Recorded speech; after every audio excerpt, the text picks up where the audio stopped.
Hear ye, hear ye, hear ye. Supreme Court of Florida is now in ceremonial session.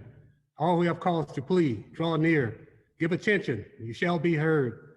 God save these United States, the great state of Florida, and this honorable court. Good afternoon, ladies and gentlemen, and welcome to the Florida Supreme Court. We gather today for one of the most important events in our court calendar. Today's event is truly an annual high point in the life of our court. I'm very glad that we can continue this important tradition despite our inability to gather in the courtroom in person.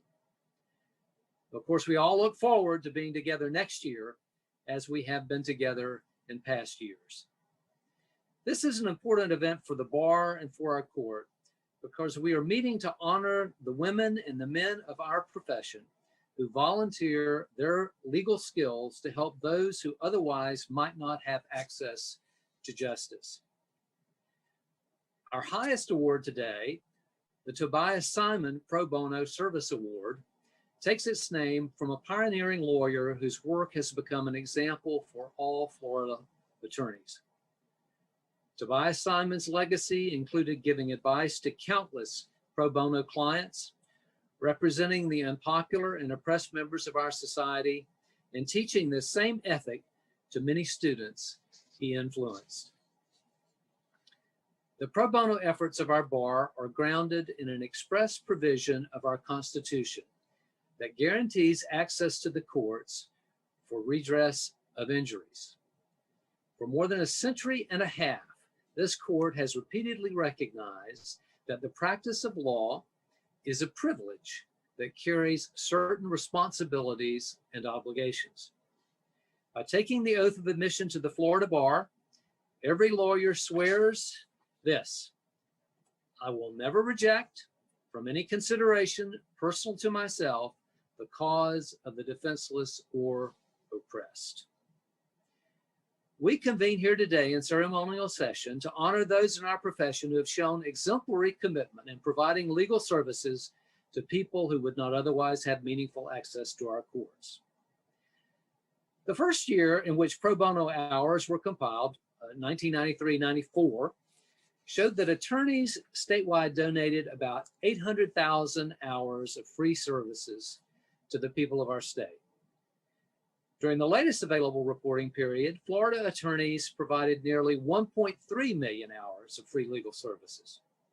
In addition, more than 19,000 hours were provided through law firms, along with donations of nearly $6.4 million in legal aid. We also gather here to bestow awards on a state judge, a federal judge, a law firm, a voluntary bar organization, and individual attorneys for their extraordinary contribution in the cause of pro bono service. I know of no profession that gives more freely and unselfishly of its services, especially in the state of Florida.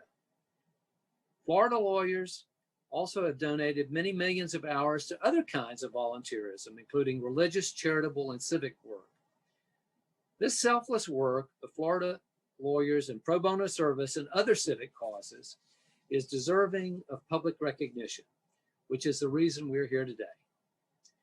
Before recognizing specific individuals or groups, I therefore want to acknowledge and thank the many thousands of members of the Florida bar all across our state who have recognized their responsibility and discharged it with such unselfishness. Thanks to all of you. The Chief Justice's Pro Bono Advisory Committee had a very difficult task of making recommendations from a long list of nominees, all of whom are deserving of recognition. In the opinion of the committee, those who are being honored today are simply the most deserving. Though the committee's task was not an easy one, I fully concur in its recommendations. I would like to thank the members of the advisory committee and their chair, John Stewart, the immediate past president of the Florida Bar, for their service in making recommendations for these awards. At this time, I would like to acknowledge all the prior recipients of the Tobias Simon Pro Bono Service Award for their outstanding service to the public. These men and women have indeed been leading lights of our profession. Their example of selfless service provides an ongoing source of inspiration for all lawyers. Today, I would also like to honor the members of the Florida Pro Bono Coordinators Association.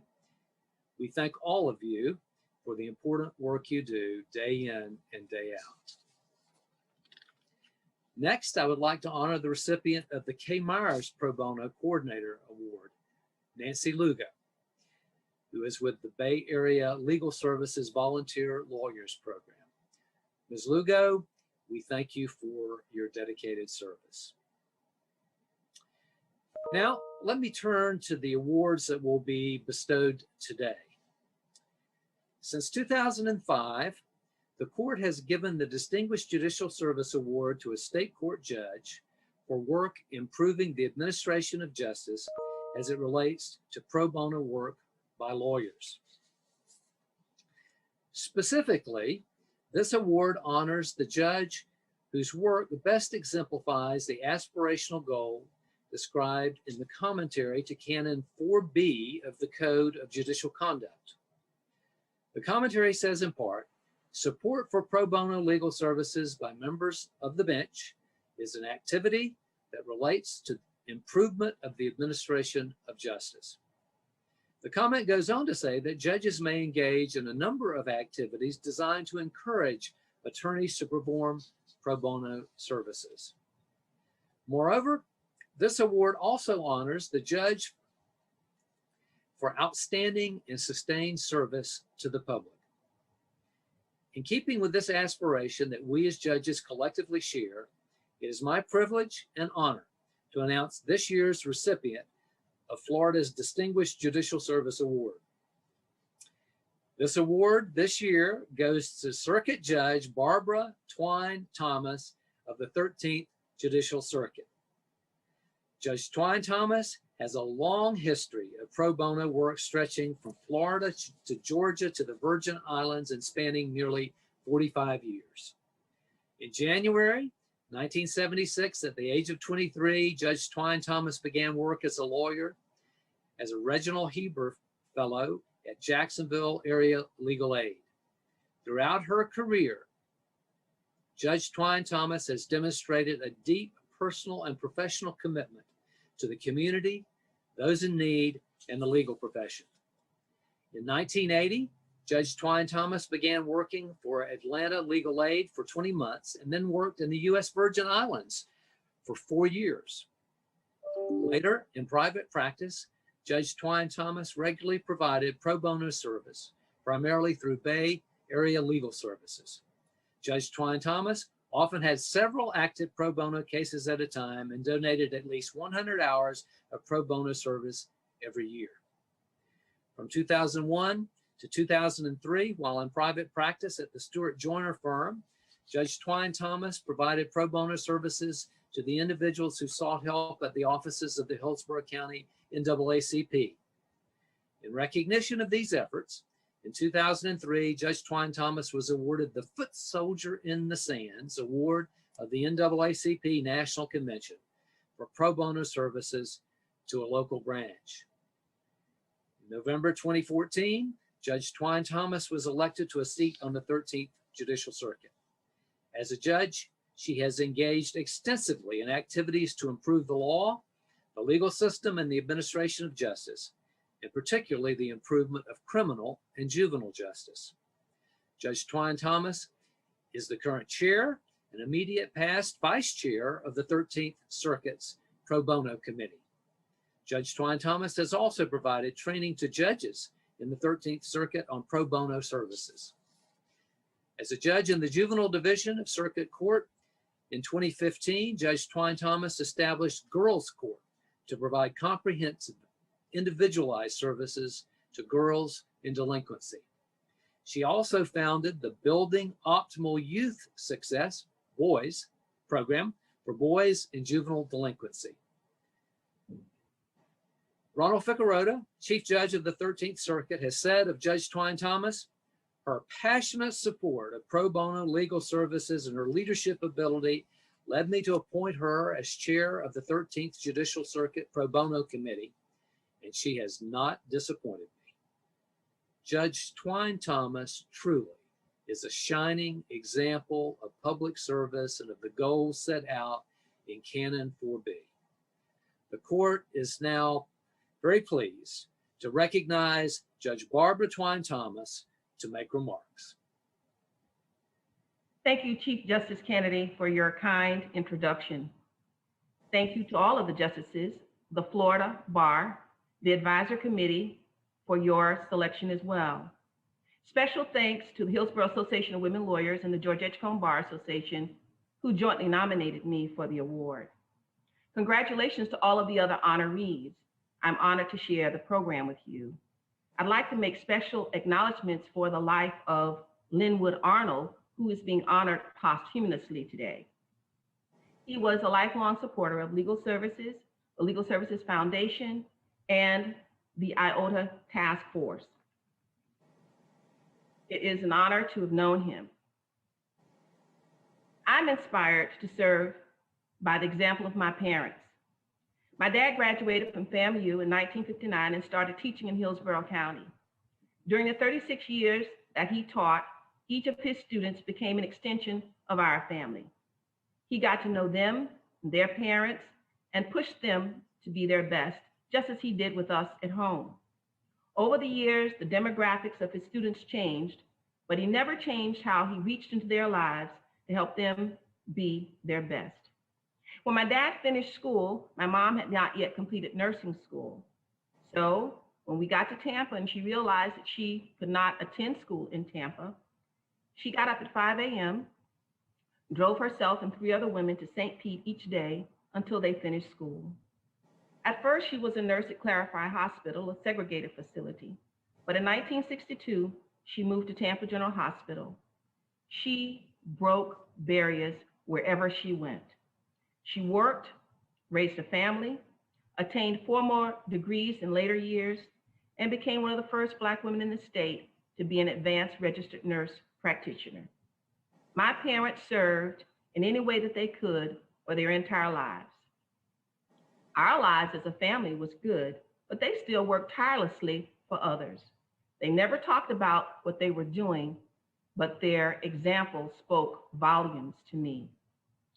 Dr. Martin Luther King reminds us that we're all caught in an inescapable network of mutuality, tied in a single garment of destiny. Whatever affects one directly affects us all indirectly. My parents understood that our success was inextricably tied to the success of others in our community. And so it is for me. Those of us who serve, me and all of the other honorees, we serve because we seek to build better communities.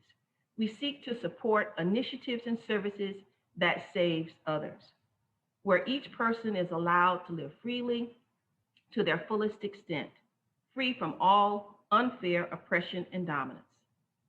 Service allows me to live my oath. Service transforms the community it serves, but more importantly, it transforms those who serve. Dr. Russell Morgan. Clearly, peace and justice walk together. If you want peace, work for justice. There are many who serve to make our communities work. Let me thank them all. Each of the honorees are compelling examples of service.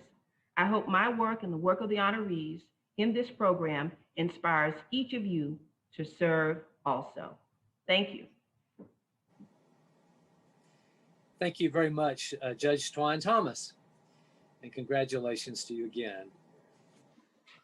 In 2016, we first created the Chief Justice's Distinguished Federal Judicial Service Award, which recognizes an active or retired federal judge for outstanding and sustained service to the public, whether through legal or civic services, a combination of them, especially as it relates to the support of pro bono legal services. The award is given to a judge who exemplifies the ideals embodied in the Code of Conduct for United States judges. That is, a judge who advances the goals of equal justice under the law and who encourages pro bono services by Florida lawyers. It is my privilege to announce that the 2020 award goes to Senior Judge Virginia Maria Hernandez Covington of the U.S. District Court for the Middle District of Florida. Judge Covington has engaged in and supported pro bono legal services and civic activity throughout her career. As a child of a Cuban immigrant mother who did not speak English, Judge Covington was accustomed to helping others in the Cuban American community who needed assistance. As an adult, she has been a longtime member of the Board of Directors of the Hispanic Needs and Services Council, providing hundreds of hours of volunteer work. This included providing pro bono legal services to non-English speaking Hispanics. Judge Covington also served multiple terms as a board member of Catholic Charities, where she personally provided hundreds of hours of legal assistance and spearheaded recruitment of other lawyers to help immigrants with legal problems. Judge Covington understands the important role she can play in arranging pro bono services for the needy. Taking to heart two very real challenges in the federal legal system, the need of practitioners to gain meaningful trial experience, and the pro se litigant's challenge of navigating the legal system, Judge Covington has worked to meet both challenges. She did so by inviting the legal community to take on pro bono representation in cases where it could promote the effective administration of justice. One case brought before Judge Covington centered on an inmate serving time for murder whose religious rights had been repeatedly violated by prison staff. While a summary judgment resolved some of the issues, it could not resolve them all, and the case was set for trial. Even though the inmate had not requested a pro bono lawyer, Judge Covington immediately understood that the inmate needed one to help present the case to the jury. Judge Covington reached out to the Tampa Bay chapter of the Federal Bar Association to obtain the pro bono services of 3 outstanding Tampa lawyers who were able to resolve the case on the eve of trial. Judge Covington played an instrumental role in securing space in the Tampa Federal Courthouse for the Mother's Lounge, a room for nursing mothers. Together with the Hillsborough Association for Women Lawyers, Judge Covington is currently organizing a competition for students interested in pursuing a career in the law. Judge Covington regularly presides over immigration ceremonies and reminds the audience that the first time she was in the federal courthouse was in 1966 when her mother became an American citizen. Judge Covington has proudly represented the United States in multiple teaching assignments, working with appellate and trial federal judges in Mexico and other nations worldwide. She has traveled multiple times to Latin American countries, as well as Bahrain, Uruguay, Thailand, Sri Lanka, and the Republic of Georgia, volunteering her time to educate others on the American judicial system. For decades, Judge Covington has championed the pursuit of justice in the courtroom in Tampa and worldwide. Judge Covington's whole career has been characterized by energetic effort to improve the administration of law and justice. It is a special privilege for me to now recognize my dear friend and former colleague on the 2nd District Court, Judge Virginia Covington, for remarks. Thank you. Thank you, Chief Justice Kennedy, Justices, Florida President Dory Foster Morales, and members of the Pro Bono Advisory Committee. I am thrilled and humbled to receive the Distinguished Federal Judicial Service Award. I thank you, as well as the Hillsborough Association for Women Lawyers, for having nominated me. As judges, it can be a challenge to participate in pro bono work while still complying with the Code of Conduct. While we can no longer represent anyone or give legal advice, there is still plenty to do. For starters, we can recruit and appoint pro bono counsel. When starting out, I had a trial where the plaintiff prisoner alleged that he had been abused by guards. While the jury was out deliberating, I thought to myself, if only this man had had a lawyer. I was so impacted by that case that henceforth I have sought out and appointed pro bono counsel in all of my prisoner cases going to trial. It's not about winning or losing. It's about giving someone the tools that they need to do the best job possible. And even when a case is not trial ready, I look to see if pro bono counsel should be appointed. A lawyer can make a difference, but to this vulnerable population, pro bono counsel has made all the difference in the world. I'm so grateful for their outstanding assistance. And what about community outreach? Chief Justice John Roberts has encouraged us federal judges to be leaders in civics education. I can't tell you how rewarding it was to organize an essay contest for high school students. We had over 220 entries, not bad for our first year. Even though the awards ceremony was held virtually just under a month ago, there was no denying the wide smile on the face of the student from St. Petersburg High School when he learned that he had won the $2,000 first prize. But more importantly than the money won were the lessons learned. No doubt lessons for the students, but also lessons for us. We came together in Tampa as judges and lawyers, and as we read essay after essay, we knew that we were in good hands with these leaders of tomorrow. Sometimes all we judges have to do is look around to perform community outreach. Unlike some other courthouses, the Tampa Federal Courthouse did not have a mother's nursing lounge. As a judge working in that building, it was much easier for me to find unused office that could now be repurposed, furnish it with unused furniture, and hold an art contest for high school students with the theme being motherhood. The winning pieces of art now decorate the walls of the Mother's Lounge. These are things that judges can do with more ease than lawyers. They don't violate any rules and allows us to reach out to the community and make our courthouses a better place. I grew up with Spanish pearls of wisdom told to me every day by my Cuban mother. One is particularly appropriate today. Haz bien y no mires a quien. What is important is that you do the good deed and not who the beneficiary is. And isn't that what pro bono work is all about? Doing good deeds regardless. And so with that thought in mind, I'm grateful for the opportunity to be of service and for the honor that has been bestowed upon me today. Thank you. Well, thank you, Judge Covington. We now will recognize a law firm for distinguished pro bono contributions.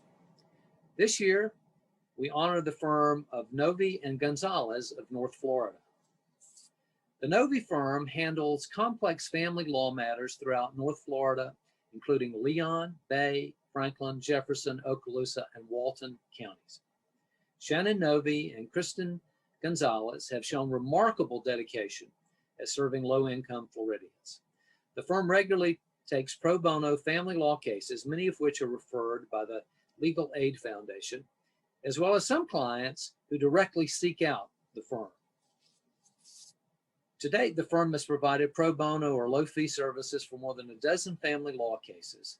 In 2017 and 2018, they gave an estimated 50 hours. Ms. Gonzalez contributed approximately 60 pro bono hours in 2019 and more than 36 hours in 2020. Ms. Jasmine Henry, who joined the firm in 2019, has also provided almost 25 hours of pro bono work in 2020. Additionally, Ms. Gonzalez has served as a volunteer guardian ad litem for family law cases and spends many hours with the children whose cases she is handling to ensure their needs are met.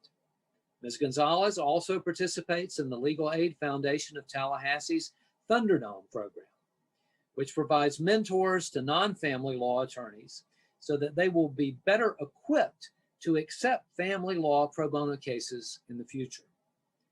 Ms. Novi has served as a lecturer for Thunderdome program participants, while Ms. Gonzalez has served as a mentor for participants and has gone above and beyond by assisting her mentees with their pro bono family law cases.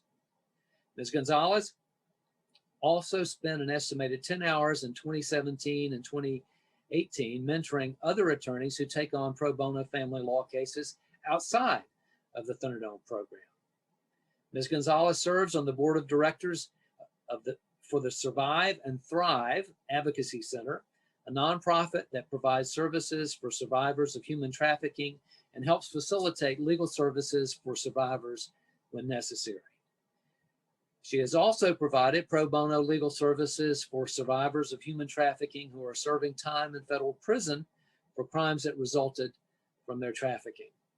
As an advisor in marital and family law for the Florida State University College of Law, Ms. Gonzalez encourages law students, to become certified guardians ad litem so that they can assist families while they are still in law school. Ms. Novi is dedicated to providing services where needed to the community. She recently attended training through the American Civil Liberties Union for providing pro bono representation to minors in need of services. Ms. Novi is also involved in bar service, serving on the Second Judicial Circuit Grievance Committee, the Board of Governors Certification Appeal Review Panel for Family Law, and the American Academy of Matrimonial Lawyers. Through the firm's passionate dedication to pro bono service, Novi and Gonzalez has proven itself to be a committed leader in pro bono services. The court is now pleased to recognize Ms. Kristen Gonzalez for remarks.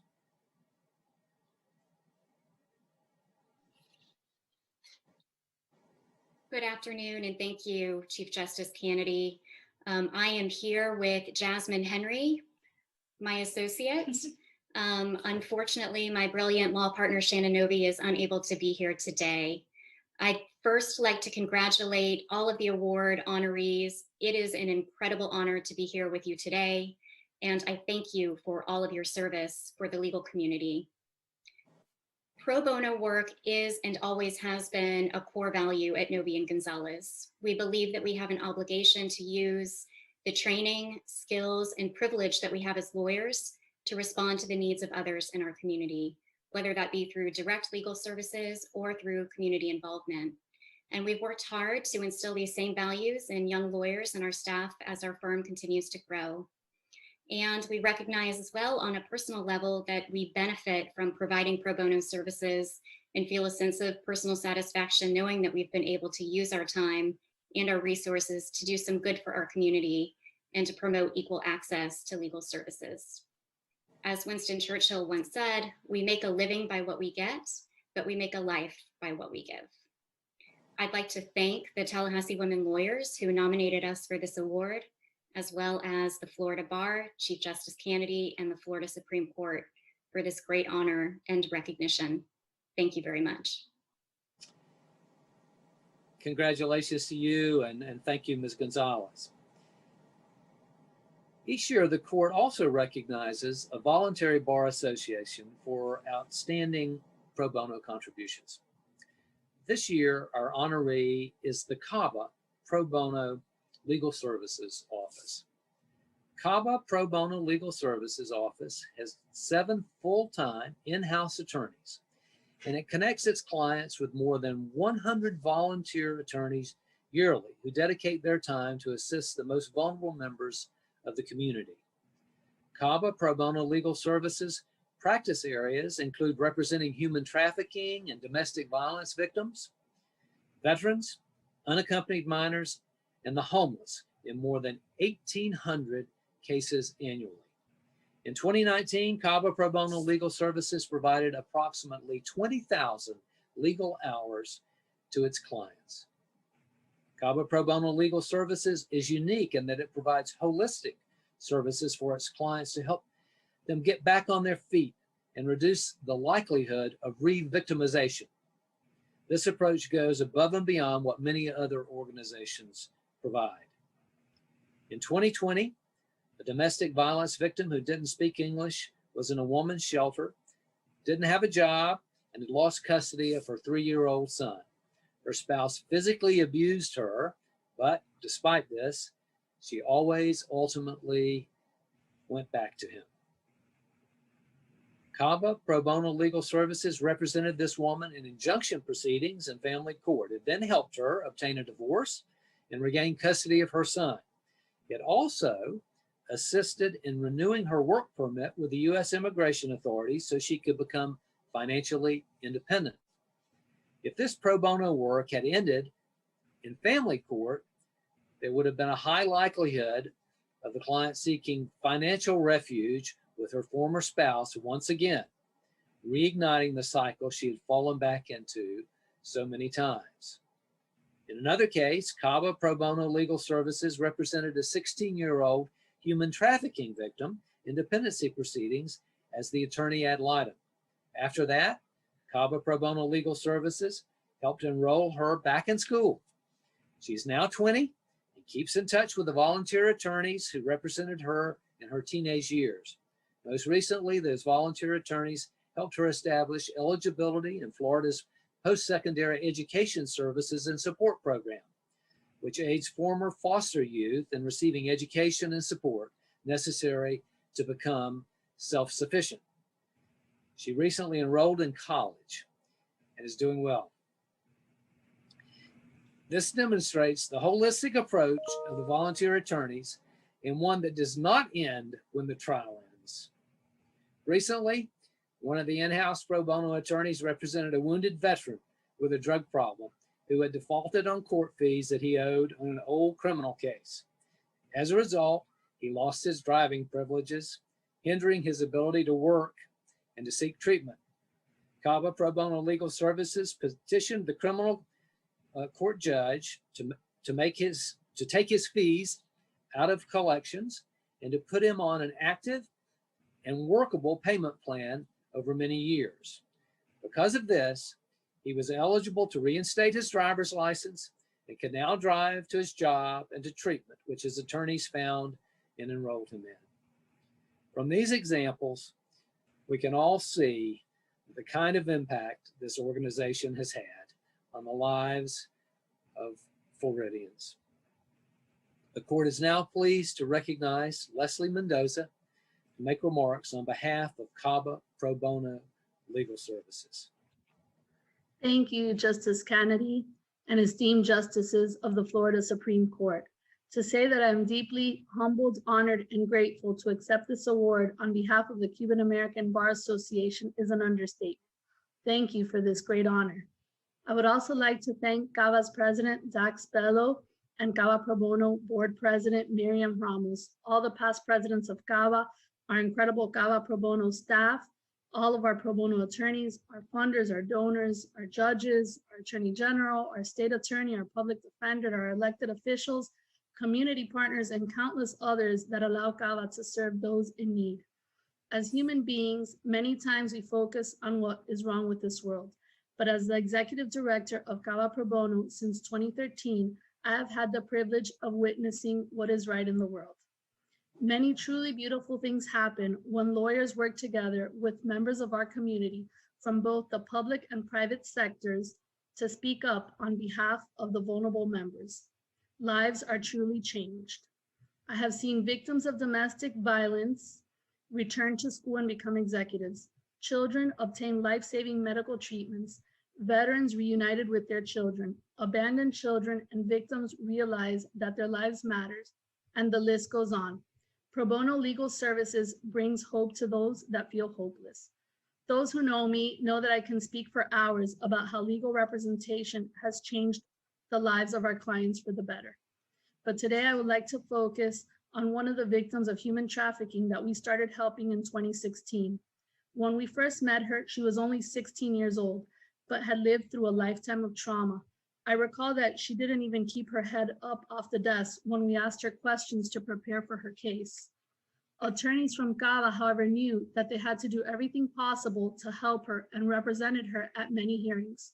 Sometimes things didn't necessarily go the way that we wanted them to go, but GABA attorneys continue to persevere and provide her with vigorous legal representation. I will never forget one particular hearing that didn't go our way. And as we exited the courtroom, she turned to us and said, "You know, it doesn't matter that we lost, because I have never in my life had someone to fight for me and speak up for me, not even my own mother. What you all do means everything to me." GABA pro bono attorneys continue to advocate vigorously on her behalf, achieving significant victories in court in 2018 and then last year in 2020 at the final hearing. However, the biggest victory, in my opinion, was not that the case was won, but the fact that through the litigation process, as she saw her attorney speaking up for her, she learned to value and believe in herself. Today, I'm happy to report that this young lady is working hard to become a police officer. She graduated from high school, works 2 jobs, and is currently attending Miami-Dade College. Thanks to her pro bono attorneys, she finally cares about herself and what happens to her. Today, I would like to take this opportunity to encourage each of you to serve as a pro bono attorney. GABA Pro Bono started in 1984 when Junior Garrido, a GABA past president, decided to care.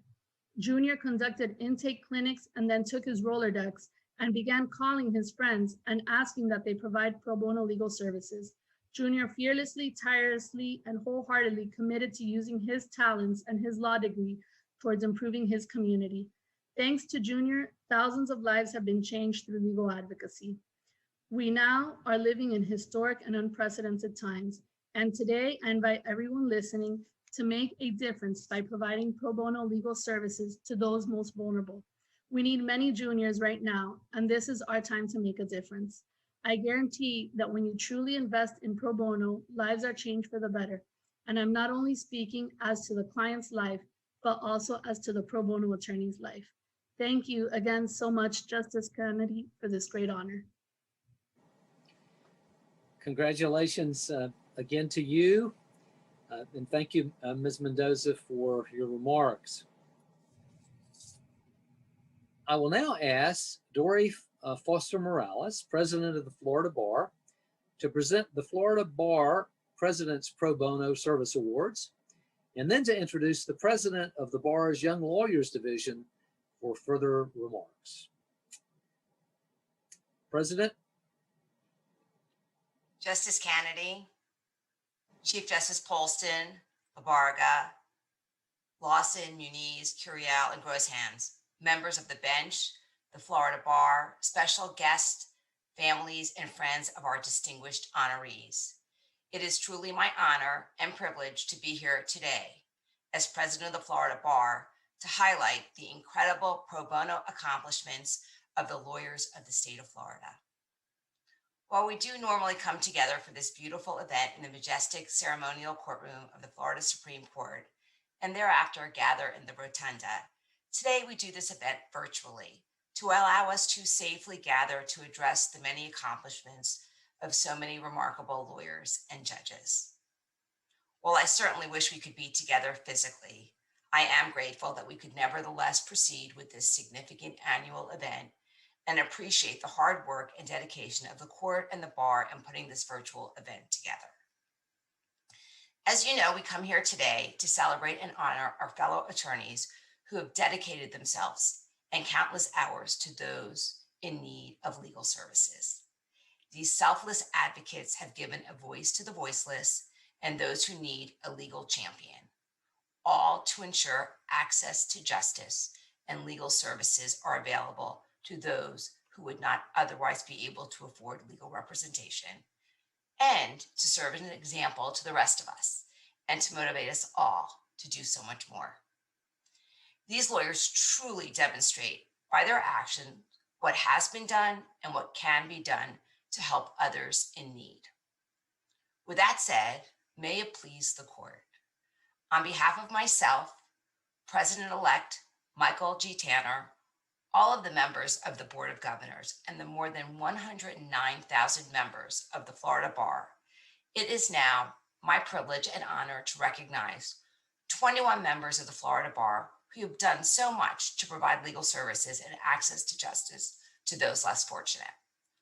While there isn't enough time to speak about all the accomplishments of each honoree, Here are just a few examples of the extraordinary contributions made by today's Florida Bar President's Pro Bono Service Award honorees.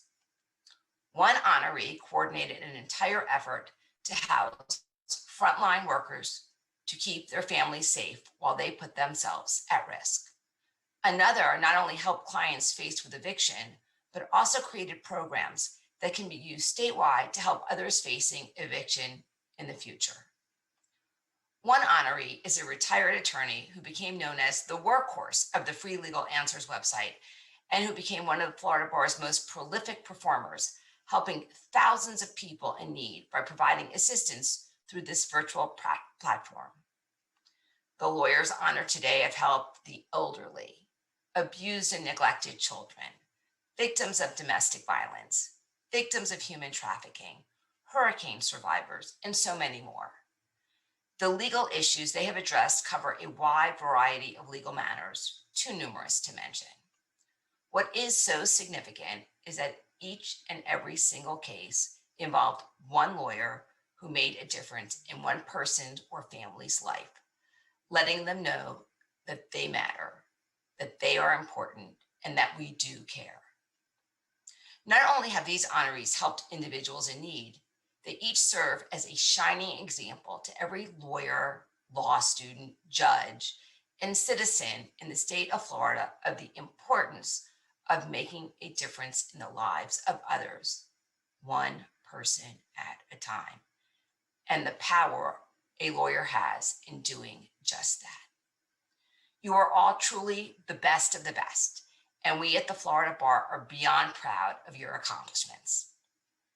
I could not let today pass without also thanking all Florida lawyers not honored here today for their selfless pro bono contributions over the past 12 months, during which, as Chief Justice Kennedy noted, but it is certainly worth restating, Florida lawyers have provided approximately 1.3 million hours of pro bono legal services and $6.3 million of donations to legal aid organizations across the state, which organizations further help those in need.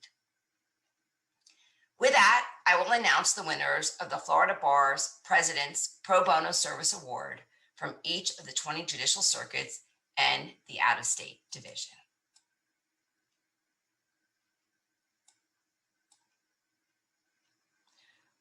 First Circuit, Krista Divini. Second Circuit, Lynn F. Arnold Jr. of blessed memory. Third Judicial Circuit, John P. Booth. Fourth Judicial Circuit, Carrington Madison Mead. Fifth Judicial Circuit, Matthew Fry. Sixth Judicial Circuit, Mary Ellen Murphy Borgia. Seventh Judicial Circuit, Rachel Green. Eighth Judicial Circuit, Susan L. Mikolaitis. Ninth Judicial Circuit, Beth Catherine Rowland. 10th Judicial Circuit, James Russell Headley. 11th Judicial Circuit, Mary Lou Rodin. 12th Judicial Circuit, James Howard Turner. 13th Judicial Circuit, Sarah E. Kay. 14th Judicial Circuit, Cecil Schoon. 15th Judicial Circuit, J.D. Mussman. 16th Judicial Circuit, Joseph Mack. 17th Judicial Circuit, Jill Robin Ginsburg. 18th Judicial Circuit, Elizabeth Ciano Harris. 19th Judicial Circuit, Kimi A. Kunzo. 20th Judicial Circuit, Shanti Balachandran. and the out-of-state division, Dennis F. Fountain. Please give a virtual round of applause to all of these honorees. It is now my privilege to ask Adam White, President of the Young Lawyers Division of the Florida Bar, to present the Young Lawyers Division Pro Bono Service Award. Thank you, Adam. Thank you, President Foster Morales. Mr. Chief Justice, and may it please the court. I'm honored to present the Florida Bar Young Lawyers Division Pro Bono Award to Faye O. Pappas, a trial lawyer with the Bailey Fisher Law Firm in Orlando, Florida. This year has been incredibly difficult. We all went from living our normal lives one day to waking up in a world where we had to distance from our friends, our colleagues, and at times, even our own children and significant others. These days, hearings and client meetings are completed by Zoom or the phone, and jury trials are almost non-existent. These changes were brought on by necessity, caused by a dangerous and unrelenting virus that was only made scarier by the randomness with which it chooses its victims. Sure, today, a year later, we know more about the virus. But in the beginning, it was very easy to become paralyzed by it, focusing only on how it would affect us or our immediate family, or even our personal livelihood. That isn't true for everyone, and it certainly wasn't true for Faye Pappas. The Central Florida Association for Women Lawyers quoted in their nomination of Ms. Pappas a quote by Fred Rogers, known to all of us as Mr. Rogers, where he said, "When I was a boy and I would see scary things in the news, my mother would say to me, 'Look for the helpers. You will always find people who are helping.'" That's what Ms. Pappas did. She didn't face the pandemic with paralysis. She found a way to help and lead others to help. Ms. Pappas's idea was simple, but incredibly clever, and came to fruition through her desire to assist others. Ms. Pappas has a brother who is extremely accomplished in his own right, and someone who also helps people for a living as an intensive care unit critical care surgeon, who at the beginning of the pandemic practiced at Osceola Regional in Central Florida. His position is a unique one, especially unique in the fight against the virus, making him and his colleagues, as Ms. Pappas puts it, MVPs in that fight. However, as doctors, nurses, and other medical staff on the front lines were being exposed to this new and very dangerous virus, they did not want to expose their loved ones to the virus. They too did not want to be exposed to the virus outside of work, because exposure might lead to quarantine and missed shifts, leading to shortages in necessary personnel to care for rapidly rising patient infections.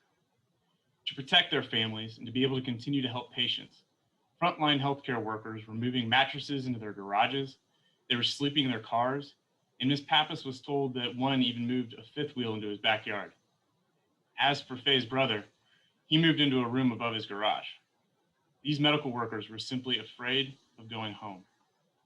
After hearing of this isolation crisis from her brother, Ms. Pappas sprang into action. She determined that RVs may be a potential solution. These vehicles were self-contained units with kitchens, bathrooms, independent air conditioning systems, and could be put in RV parks, allowing for social distancing. So she thought she could get RVs for frontline healthcare workers to isolate in when they were not working their shifts. Now understand, Faye's not experienced in the acquisition of RVs or their rental, but she saw an opportunity to help. Using her skills as an attorney to build a case and advocate for a cause, Ms. Pappas set out to contact stakeholders in the RV industry, in the medical profession, and in state government, who could help her to cut through the red tape and to open doors, allowing her to bring her ideas to reality. As a lawyer, she used her tenacity and ingenuity to, in a matter of days, organize a coalition of allies that included over 75 RV campgrounds and resorts across Florida that offered no less than 30 days of free housing for healthcare workers who otherwise may have been unable to afford safe space to call home. Faye's work guaranteed safe spaces to these medical workers who are working tirelessly to help keep us safe and to make us well. It comes as no surprise that Ms. Pappas's success with this program in Florida has also expanded to other areas. Chief Judge Donald A. Myers, in support of Ms. Pappas's nomination, said, "All of us should hope that on at least a few occasions in our lifetime, we will cross paths with someone whose passion for service and community overwhelms us. My friend and colleague Faye O. Pappas is just such a person. Through my experience with Ms. Pappas and speaking with her in preparation for my remarks today, I echo Judge Meyer's observation. Throughout my conversation with Ms. Pappas about this award, she was adamant that the credit for this initiative belonged to the coalition of allies she created throughout this process, not to her. It is clear that Ms. Pappas is a unique and truly remarkable member of our bar. On behalf of the Florida Bar Young Lawyers Division and its 27,000 members, I congratulate Ms. Pappas on the Young Lawyers Division's prestigious Pro Bono Award. But more importantly, I want to thank her for inspiring good, helpful work in this very difficult time. Congratulations again. Thank you, Adam. Thank you to the Young Lawyers section of the Florida Bar, to our Florida Bar President, Dory Foster Morales, and of course, thank you to Chief Justice Kennedy and our entire Florida Supreme Court. I cannot express how honored I am to be among these awardees today.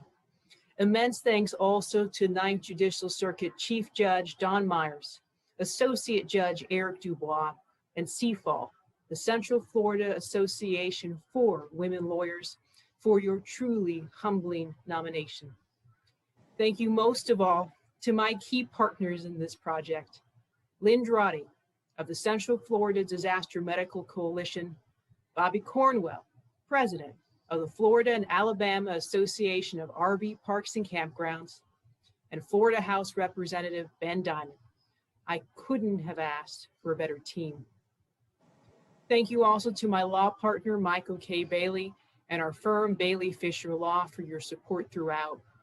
Most importantly, thank you to my wonderful family, my parents, Tom and Kiki, and my brother, Dr. Peter Pappas, our friends, and to God for continuing to watch over us all.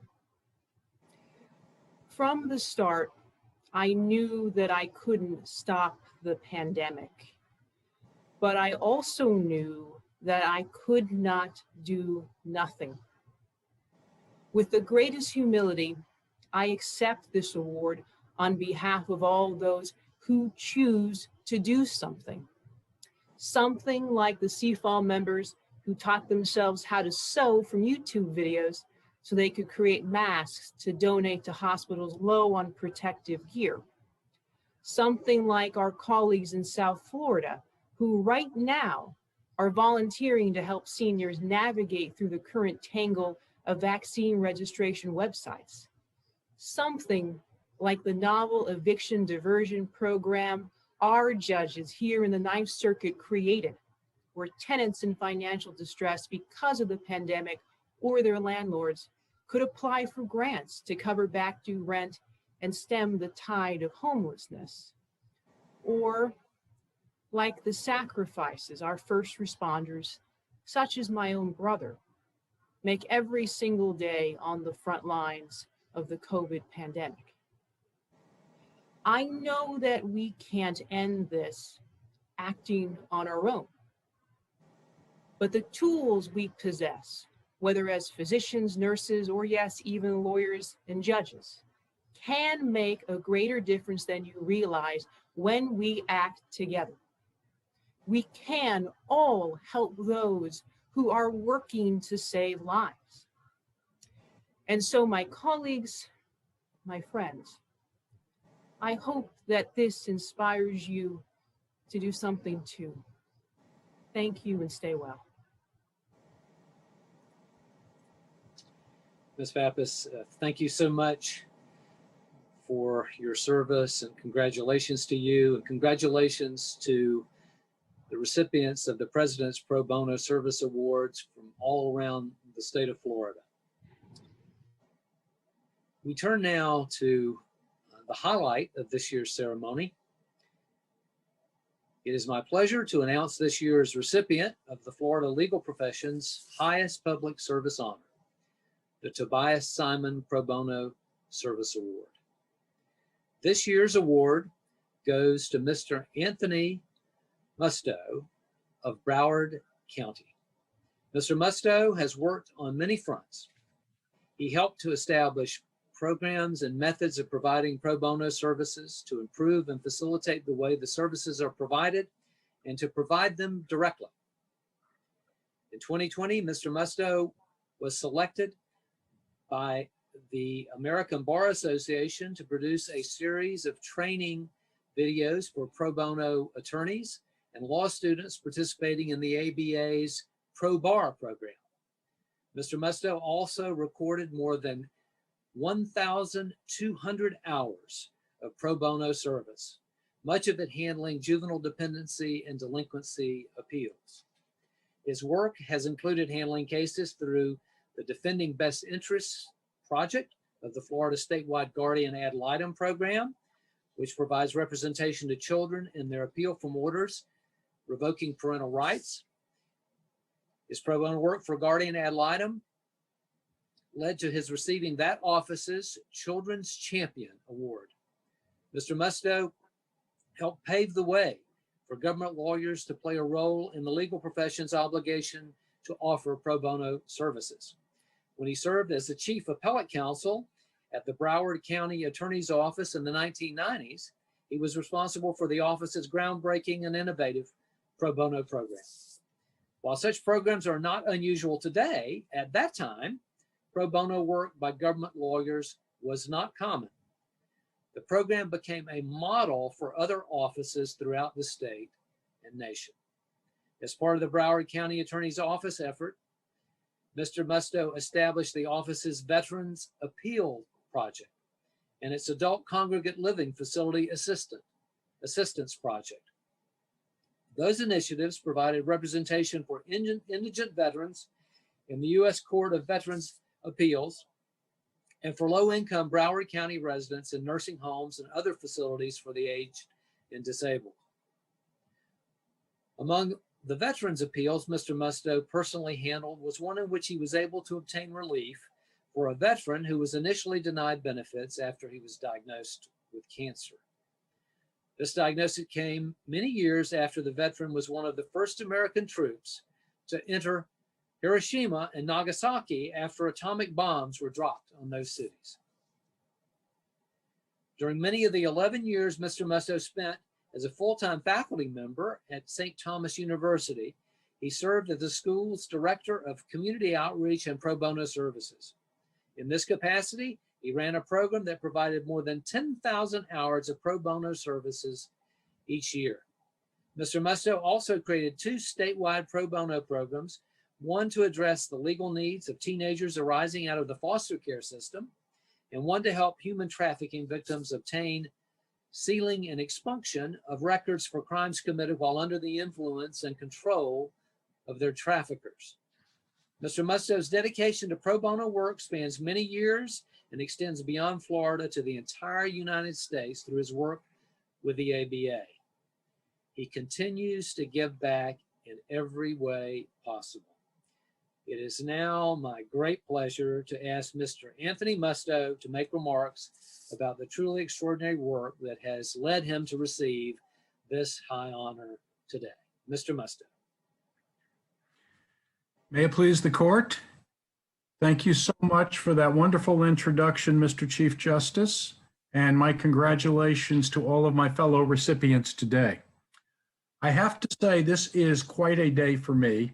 Obviously, the highlight is what is happening right now, because I am receiving what I believe to be the highest honor to which a Florida attorney can aspire. But in addition to that, this morning at about 9:05, I got my second COVID shot. So the light at the end of the tunnel is growing a little brighter, and I hope it grows brighter for everyone who is watching today and everyone who is not watching, and that next year this ceremony will indeed be in the courtroom as it usually is. So what a day this has been for me, but I want to take you back to some other wonderful days in my career, specifically some days when I was just starting out, when I was a very young lawyer, and I had the pleasure of interacting with Tobias Simon. And at that time, Tobias Simon was an icon of the bar, and I was a kid 5 or 6 years out of law school. Like most kids 5 or 6 years out of law school, I thought I knew everything, and I really didn't know a whole lot. But I did know one thing, and I was right about it.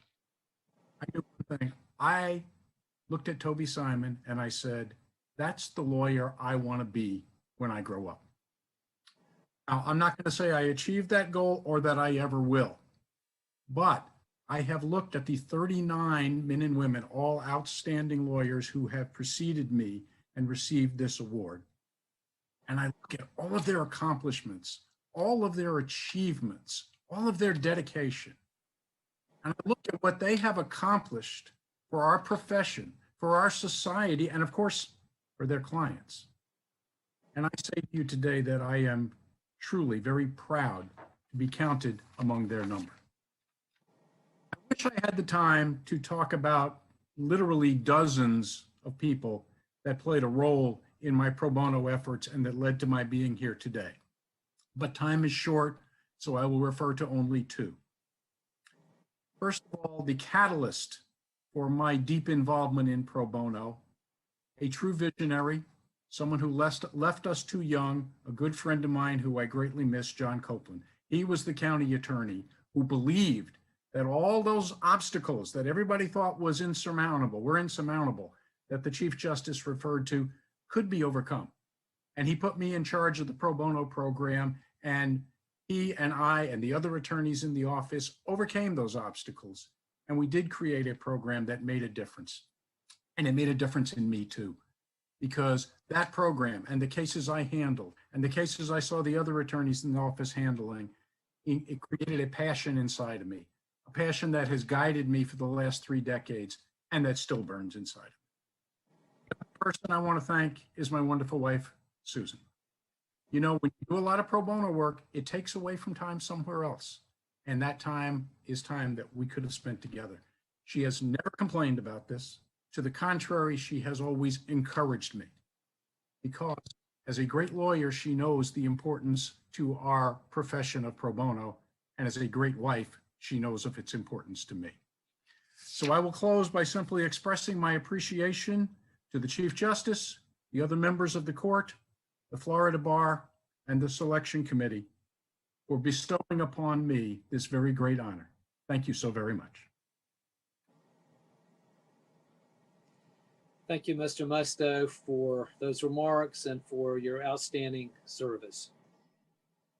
Now, I must say how inspired I am by the stories we have all heard here today, stories of people who represent the very best of our profession.